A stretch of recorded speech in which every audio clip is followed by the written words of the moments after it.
Okay, good evening, everyone. Welcome to Art in the Basin. My name is Amy Joy. Hello, is anyone out there?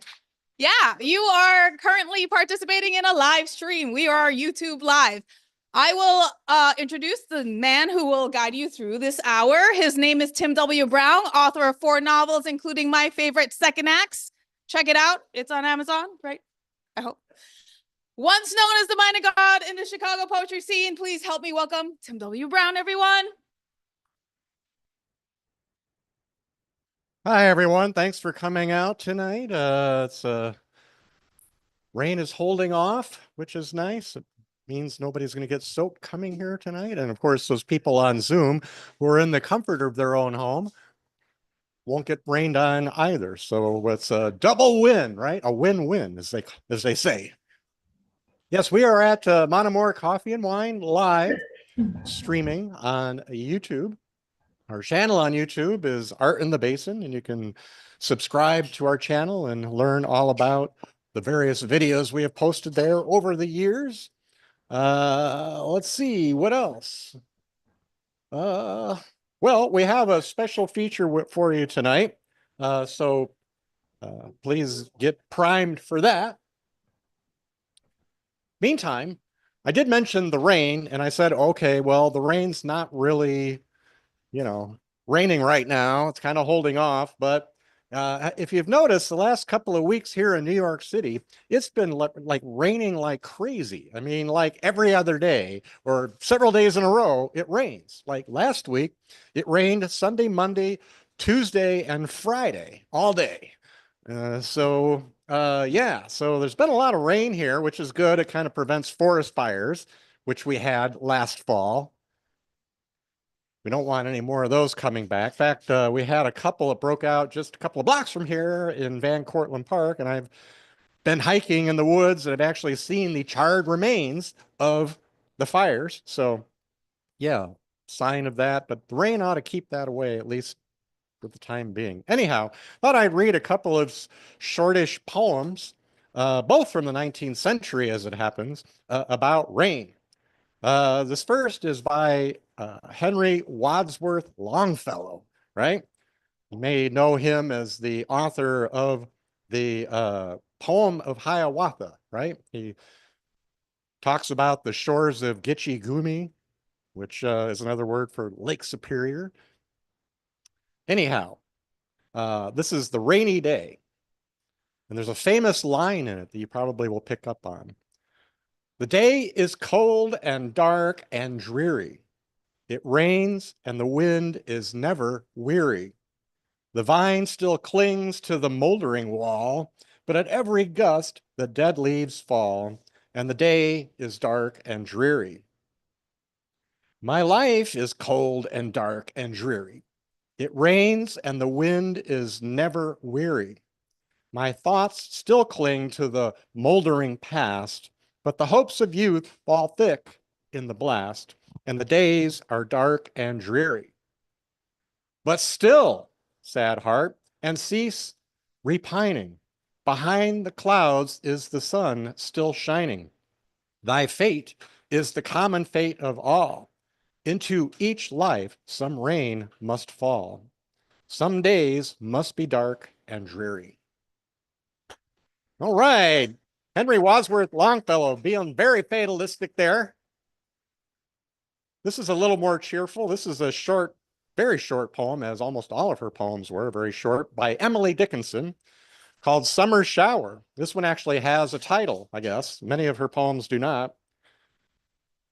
A drop fell on the apple tree, another on the roof. A half a dozen kissed the eaves and made the gables laugh. A few went out to help the brook. That went to help the sea. Myself conjectured, were they pearls, what necklaces could be? Wow, okay. Instead of finding rain dreary, she finds it sort of beautiful. Hey, it's Miss Fly Vita. Hello. Great to see Miss Fly Vita. Well, anyway, we are live again at oh, I don't have any on me tonight. I mean, they're probably on my phone somewhere, but That's okay. I've read plenty here.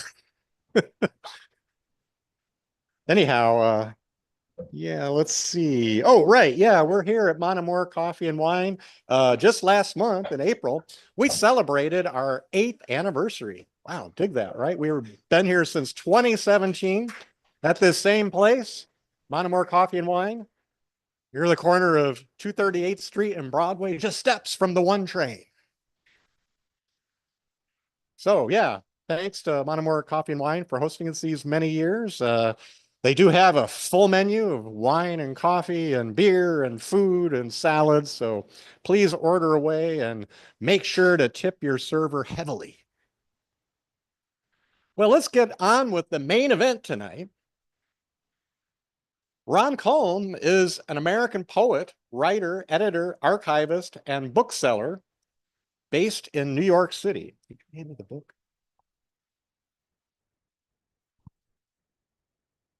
Known as one of the mainstays of the downtown scene, Kolm is also a founder of the Unbearables, a ragtag bunch of downtown poet troublemakers.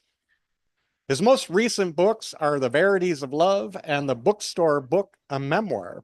In fact, I have a copy here of The Verities of Love, so please do check it out. Ron, I think, has some copies for sale, and if you're interested. Everyone, please welcome Art in the Basin, Ron.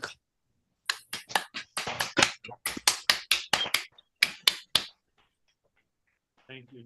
Thank you. I am so grateful to Amy and Tim. They're wonderful. This is so cool. It's wonderful being here. This is really great. I will just really quickly, the book I had out before this is the bookstore book, A Memoir. I did work 50 years in New York City bookstores. So if you shopped in any of those stores, I worked in the Strand from 69 to 75 with Patti Smith, Tom Verlaine, and Richard Hell. I'll actually read a poem about that, a poem or two in here. And then I worked on St. Mark's Place and the St. Mark's bookshops and got stabbed in one of them because the East Village was very dangerous in the old days. I try to tell people that little bit of history. At the end of World War II, when the troops came back to New York City, they left. It was, you can look it up, it's white flight. They moved to Delaware, New Jersey, Maryland. So the East Village actually was deserted, which was kind of interesting. And then after that, I worked in a bookstore called Coliseum Bookstore, 57th Street and Broadway. If anyone shopped there, I was the night manager for years.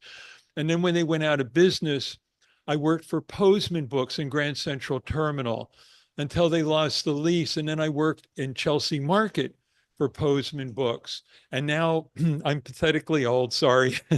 The staff is smart young women. They're way smarter than me. So what I do is I do events for the bookstore at the 92nd Street Y. Like about 3 weeks ago, I did our crumb, you know, so it's been interesting. What I will read from tonight is just from my new book. And I don't want to read too long. So I'm hoping, I want to thank Amy Joy and Tim immensely for this. I feel really, I don't deserve to be reading in all honesty. I'm really grateful, but I will just read. Yeah. Oh, I'm an idiot. Oh no. But I'm just going to read poems then from my new book, The Verities of Love. And I'm really grateful. It's published by Gina Ravicchio. And we had a long sort of set of emails about the cover, because it's two people looking at the World Trade Center. So it's two people looking at two buildings. And I wanted it to be the back of two people. So it's every man and every woman. I wanted it to be everybody. So it's two people looking at the World Trade Center. The Verities of Love. Jimmy, I got a preview of where we're at now in this country many years ago, back in the 60s. I was going to school in Reading, Pennsylvania, trying to finish off a college degree and at the same time trying not to get drafted. Anyway, a good friend who lived his life for music and moved to Reading, Pennsylvania to hang out a while and got a job in a factory to pay the rent and cover his trips to Philadelphia to see the bands he loved. He would buy the tickets and I would drive us down in my Pontiac. It was announced that Jimi Hendrix would play the Electric Factory in February of '68, and as he was our favorite musician, we had no choice. We hopped in my car and headed for the city of brotherly love. Somewhat before that, Frank Rizzo had become the commissioner of police in Philly, and he'd wasted no time in putting his stamp on the force. He was a racist bully, just like Donald Trump, and his take no prisoners policy was wearing everyone down. When we visited the city a couple of weeks before the concert, we noticed how gray everything had become. We filed into the factory on what we expected to be a historic evening, yet we both commented on how quiet everyone was. Depressed even, but I wasn't going to let it affect me. Axis Bold as Love had just dropped, and the last track on that record had become my favorite song for getting off. The music seems to be fading, but then Hendrix suddenly shifts gears and comes blasting back in as if he's finally breaking free of these earthly bonds. Of course, I was hoping he'd play it. Hendrix kicked off his set, and I was aware of how passive the audience remained. He seemed aware too. As he played, I could almost see what he was thinking. When he got near the end, the place where he'd usually smash his guitar into an amp, he paused, looked at the amp, then glanced at the audience. He looked down at his guitar, then back at us again, and I could see the calculation. We weren't worth it. The whole dismal city wasn't worth it. He laid his guitar down and walked off the stage. I was bitterly disappointed, but I understood. My friend and I split and headed for my 64 Bonneville. I pulled out, just making it through a yellow light, and was greeted by a siren from an unmarked cruiser. I rolled down my window and said, "But sir, it hadn't turned red yet." In return, I got a tongue lashing from the nastiest cop I'd ever dealt with. He gave me a ticket with his other hand on his holster. Sorry, I'll just keep charging along. My struggle. In 1992, Jerry Brown, the liberal ex-governor of California, ran against Bill Clinton in the race to become the Democratic nominee for president of the United States of America. He entered the New York primary and came to New York City to campaign. While he was here, he shopped in Coliseum Bookstore on 57th Street, surrounded by a phalanx of Secret Service agents. When he approached the cash register with a pile of books, I leaned over from my post at the bag check counter to see what he was buying. At the top of the stack was a copy of Adolf Hitler's Mein Kampf. I was so shocked, I lost my balance and almost toppled onto Mr. Brown, but a burly agent blocked my fall and told me to be more careful. I apologized and left the front of the store to use the bathroom in the basement, wondering if Jerry actually thought that Hitler's book might help him win the election. And it didn't, as we all know. CBGB's. I worked in the Strand bookstore with Tom Verlaine. He invited me to CBGB's the first time his band Television played there. Punk was born that night. I ended up getting into a fight with my date, and we left to take it outside. Tom yelled at me the next day, "Why the fuck did you split?" I responded by asking how the hell he knew I'd left. "I can see everything from the stage," he answered as he continued to shelve books.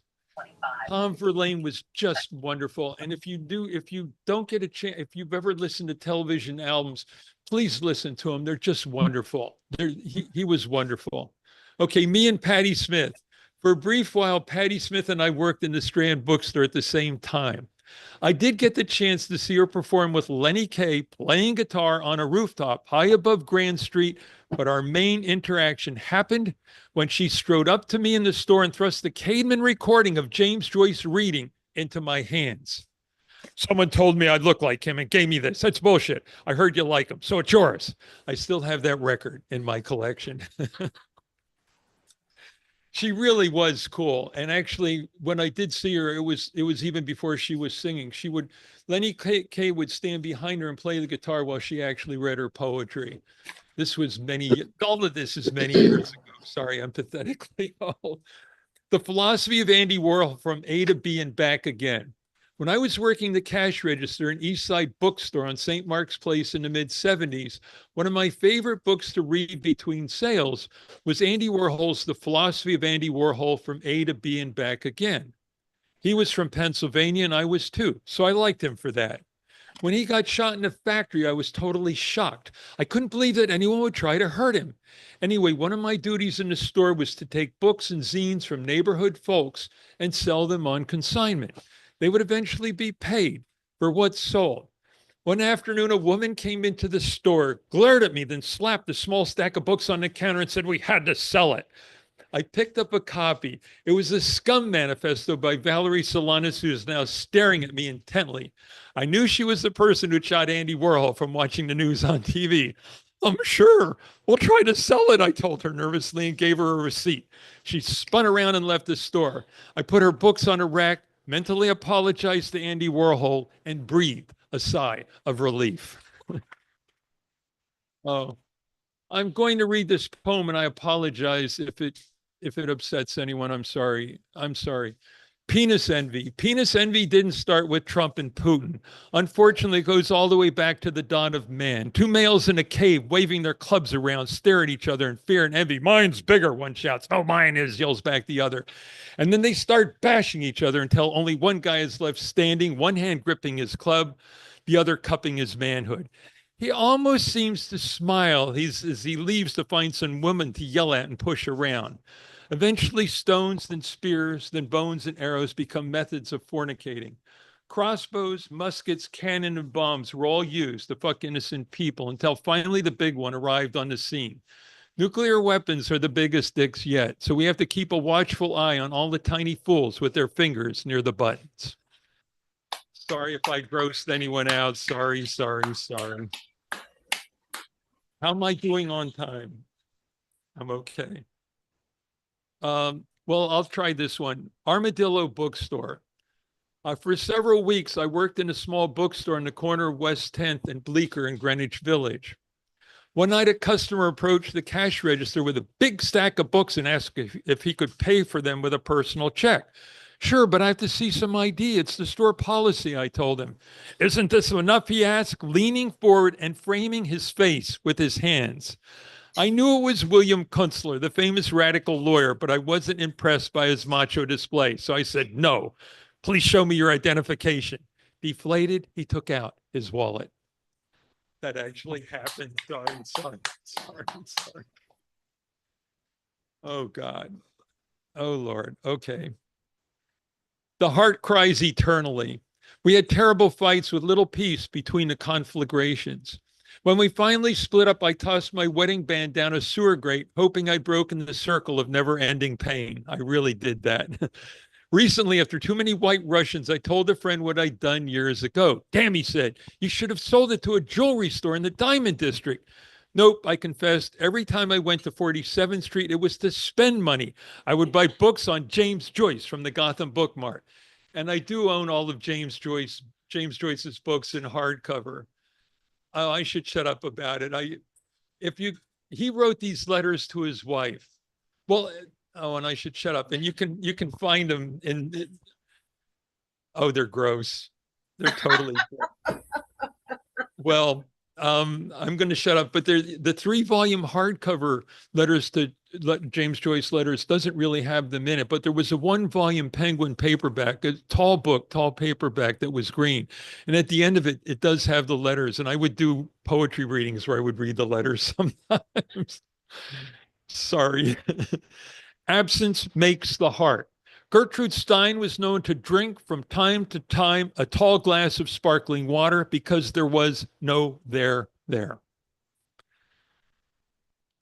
Our daddy madly singing dances atop the table while the universe smolders outside the door.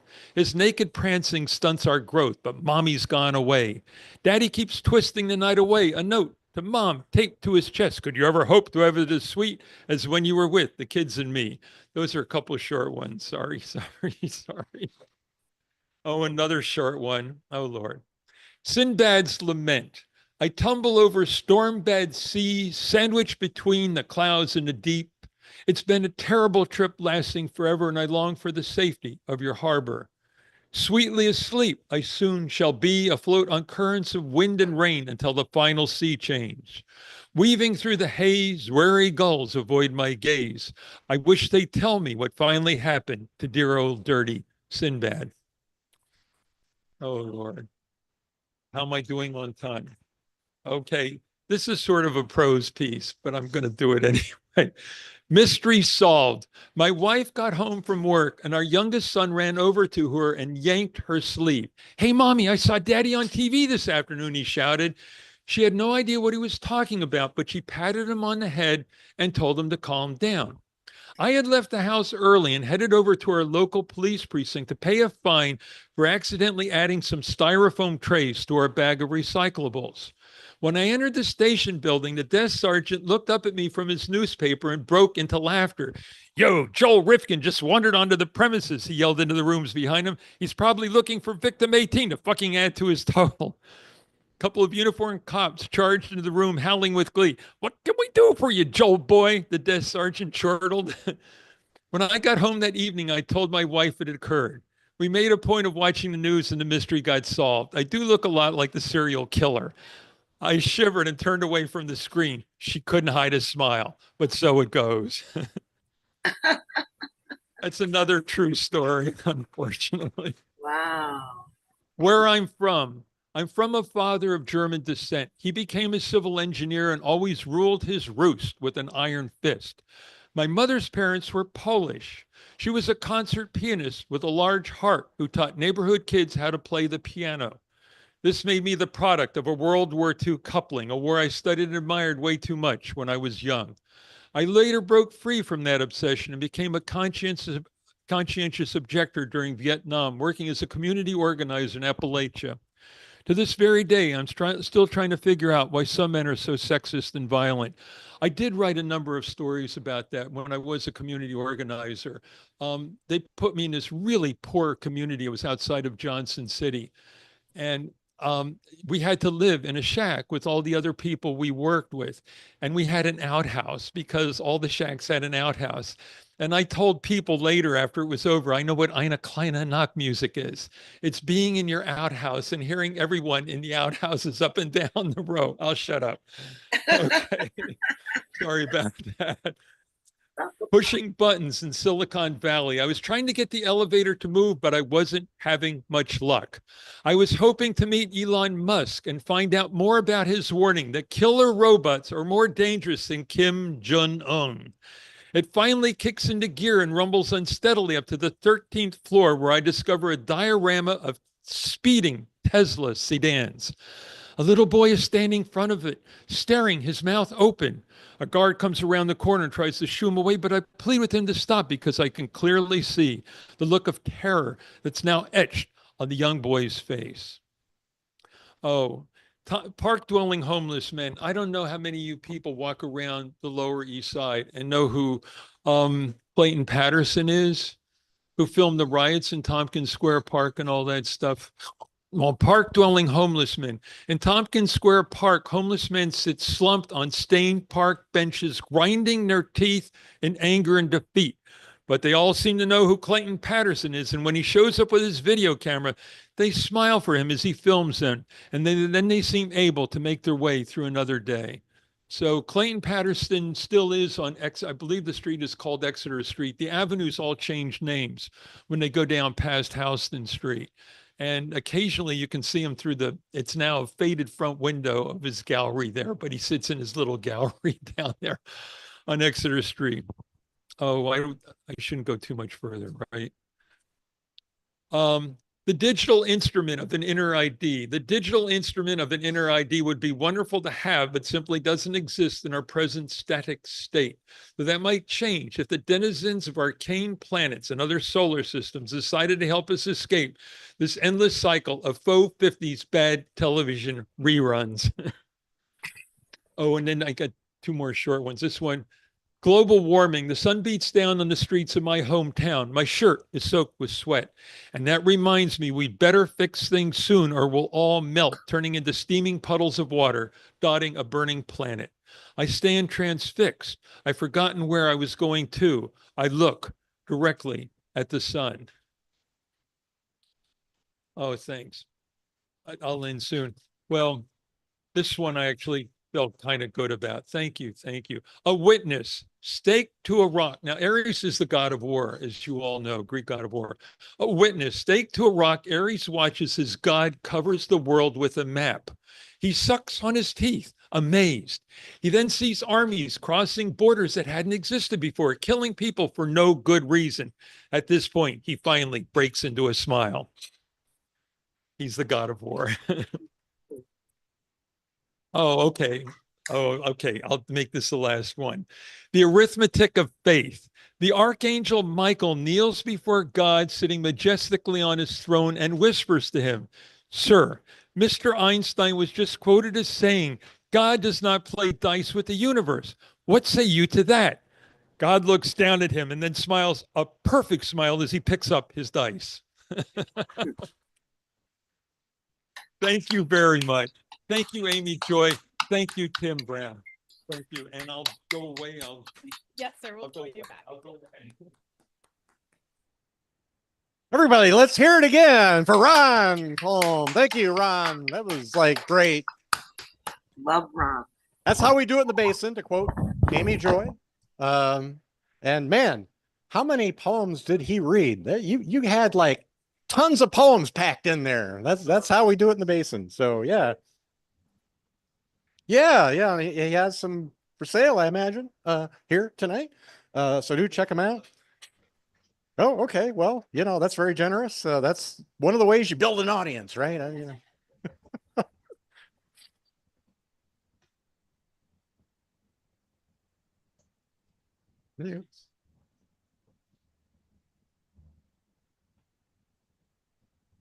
So I had, always have to comment, after, people read here. I have a few comments to make. I met Ron a number of years ago in the aughts, I guess they're known as, at a couple of Unbearable events back in the day.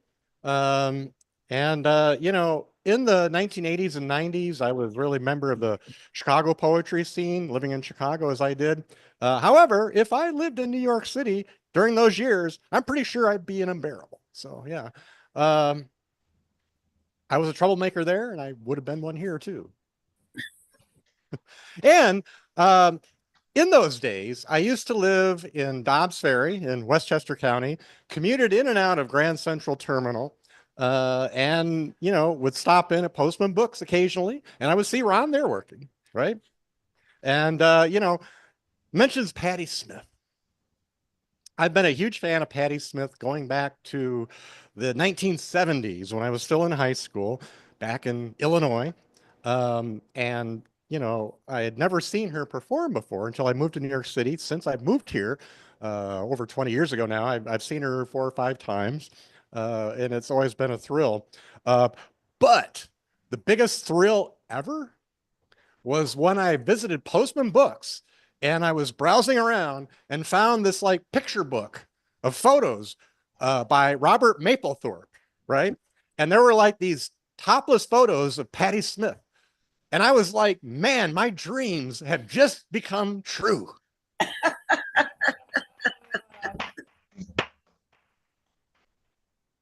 Anyway, yeah, please do check out Patti Smith's work and Tom Verlaine's work. I just, before I came over here, I was like showering and had WFUV on the radio, and I heard a television song, Venus.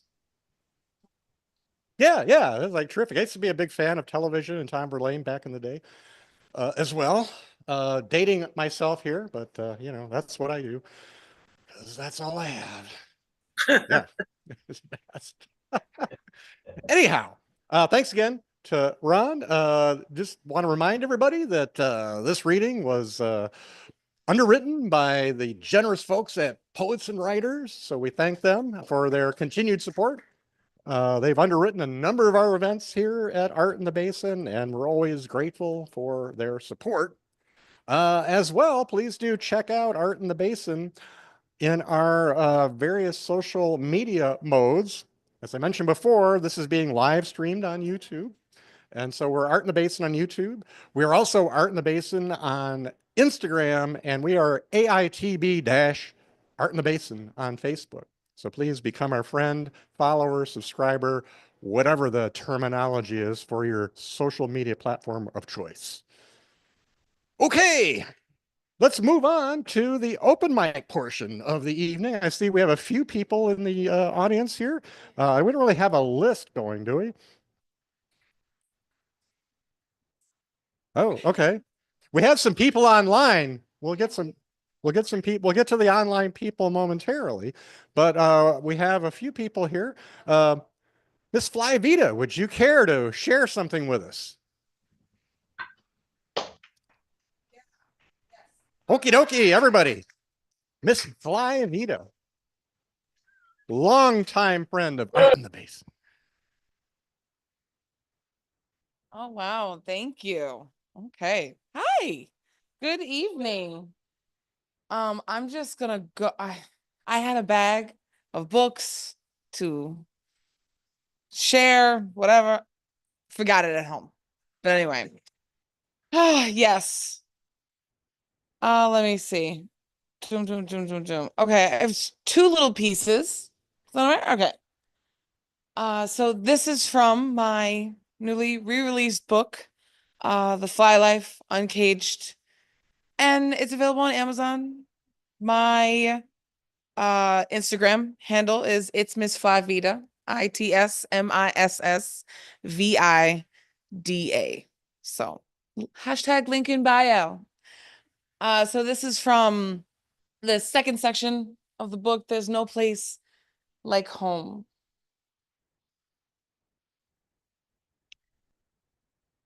And your picture reminded me of that warm spring day on the platform of the subway, the 4 train, to be exact. I miss that concrete, the way it gave off heat, the same way I did when the sun hit. I'll never feel the same as I did in New York City when the summertime came. And there you are, still standing, waiting for the train. The air is hot and heavy. How appropriate. I stood to stare at you. You never saw me. I was behind my sunglasses. Usually they'd be off by now. When the sun goes down, we can pass the summer nights together. But for now, all I have is you standing, waiting on the 4 at high noon. Thank you. Thank you so much. Sorry, I was like picking them out as I was getting called up here. So let me go back up. It was Mother's Day. Happy Mother's Day to all of the mothers. So this is a combination of 2 pieces, duality in the mother-daughter dynamic. World War VI. We are so keen on always being the last one seen, the last one's heard. Always get the last word. Repeating. Words you'll be eating for breakfast, lunch, and dinner for the last rest of your days. When the silence only brings lonely and yelling is the only thing that seems to get through to you, I am all out of options. But I have one more thing up my sleeve, a magic trick of sorts. And sometimes when I'm all alone, I turn the light on in the hallway to convince my mind that someone else is there with me. Serene sanctuary when I could see the living room light from beneath the bedroom door. I don't know what it is exactly that I recall so distinctly about that security system. What I do remember in retrospect, the safe house of my bed, tucked away in the back of the house. In the living room until past my bedtime, all the monsters had to pass your post. You mocked and dared them. I was never scared of the closet or underneath my bed, only that the switch would flick before I fell asleep. But I don't think it ever did.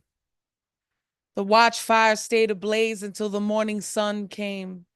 And now when I can't close my eyes, with all those monsters inside my head, I turn the light on so I can rest again. Thank you.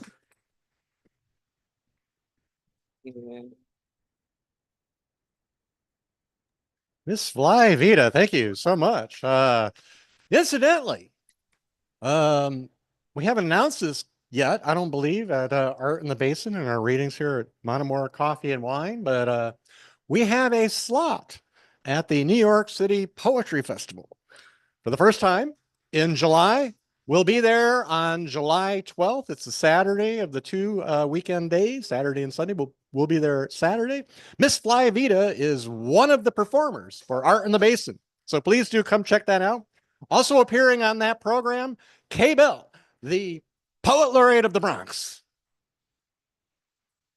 And as well, Michael Steigman, an old friend of ours from back in the day, former Bronx resident. He moved to Queens.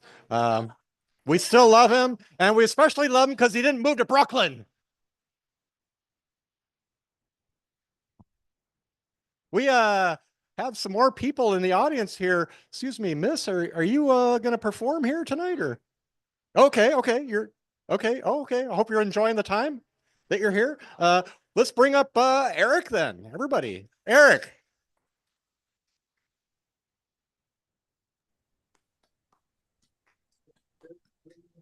Complicated for a change. Always fun to be here. I'm actually even going to try to look into the camera, which for me is like absolutely a first. I don't think I need this, but just in case, I might lean forward. Okay, this is a song called I'm a Minor Key Guy.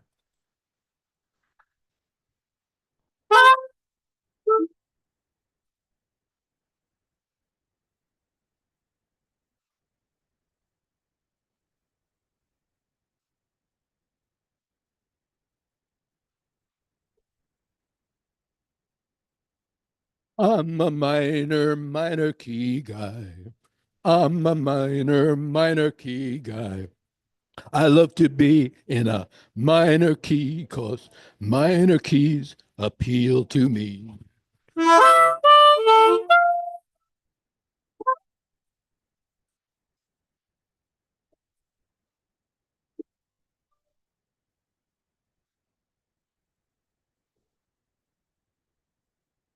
Some people say minor keys are sad.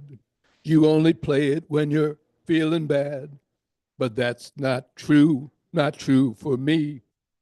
I love to play in a minor key.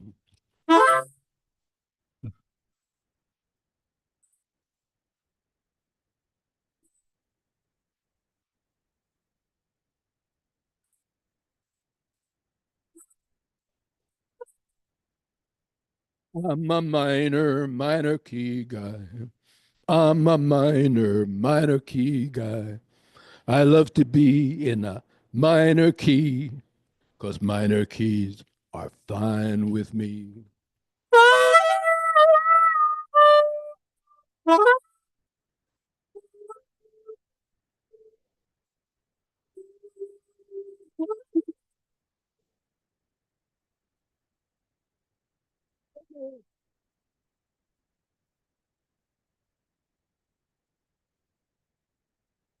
Sorry for online people who are hearing that. Okay, doke. Anybody else want to take part in the open mic? Dan, do you have anything for us tonight? Okay. All right. Not tonight. Okay.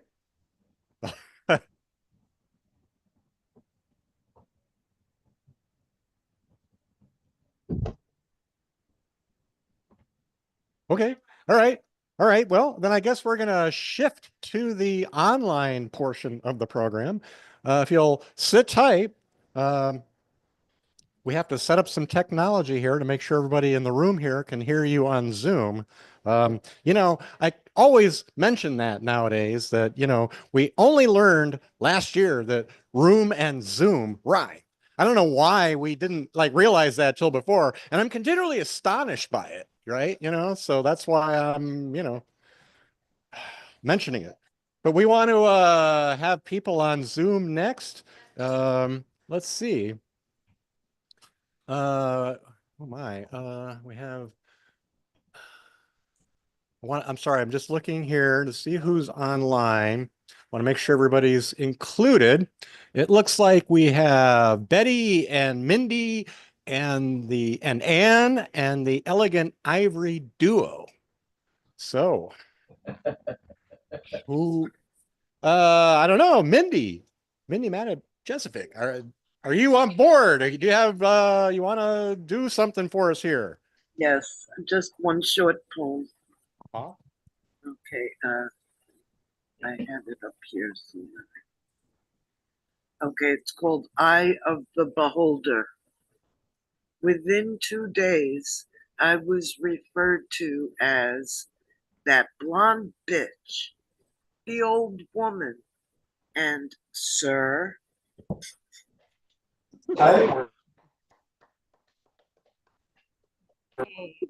Mindy, can you hear us? Yes, yes.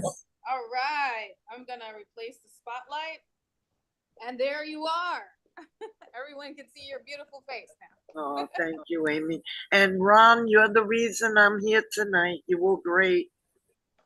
Mindy, I love you. You're smart. You're funny. You've got a great sense of humor. She's marvelous. She's marvelous. I agree. Boy, good to see you. All right, Mindy, the floor is yours. I read it already. No one heard me? Oh. Oh, I'm sorry. Can you do it again for us, please? Sure. Okay. Okay. Eye of the Beholder. Within 2 days, I was referred to as that blonde bitch, the old woman, and sir.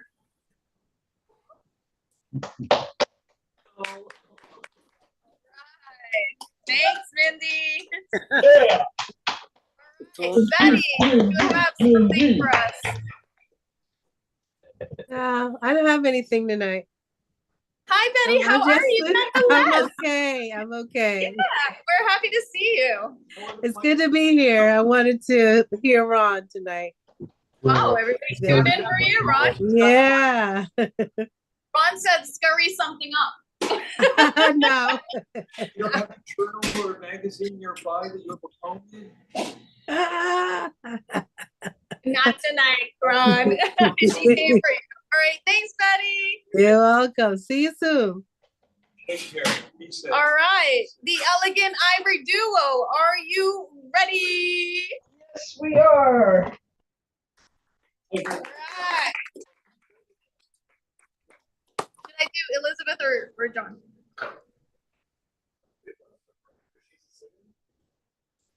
But John's great. They're both wonderful. They're both wonderful. Hold on, guys. I'm gonna unmute. Oh, there you are, Elizabeth. Unmute yourself. There you go. Okay, you gotta.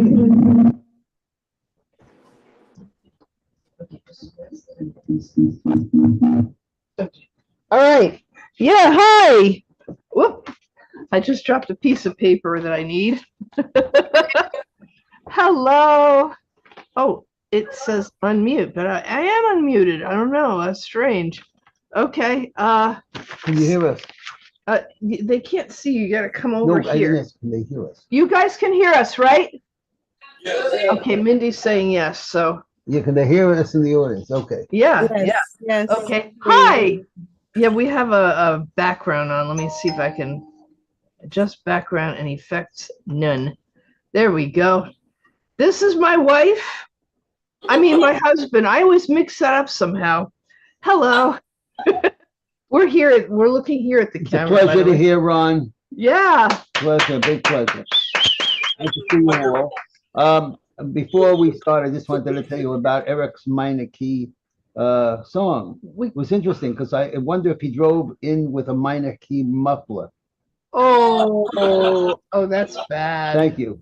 You're So welcome. we're going to do something that we did a few nights ago. We're going to do a Scott Joplin rag, and a little improved since the other night.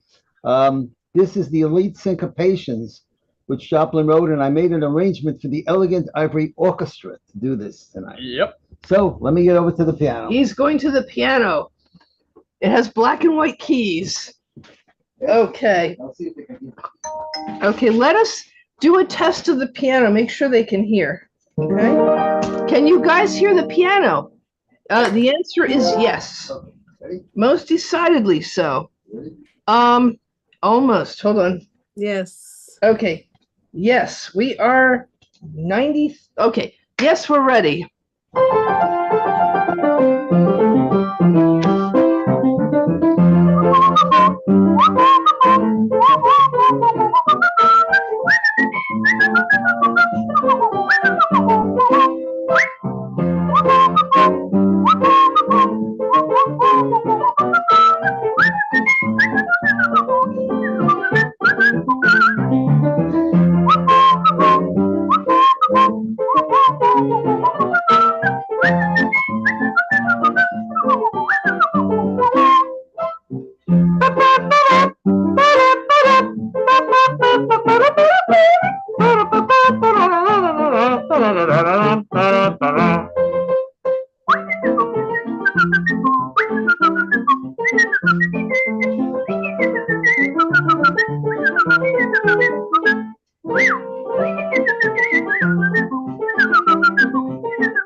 Thank you.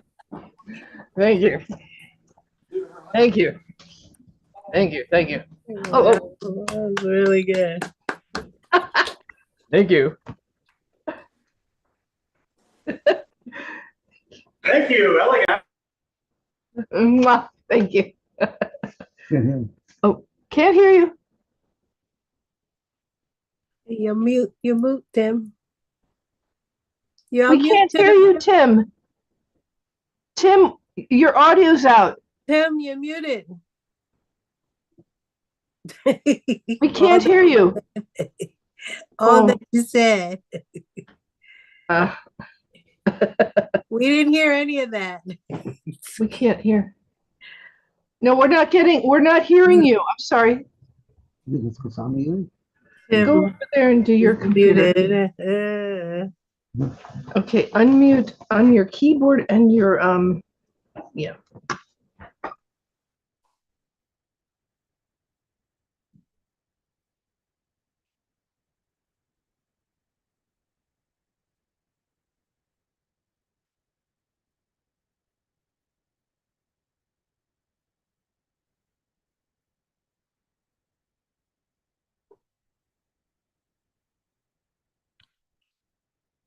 We lost the audio.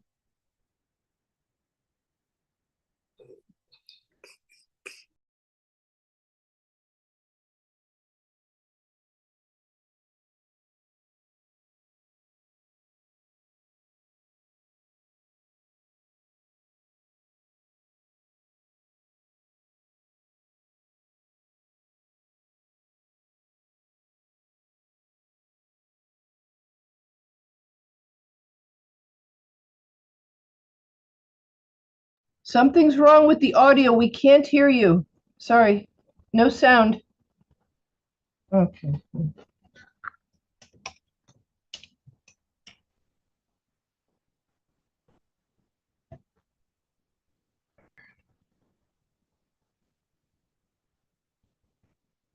Can't hear you.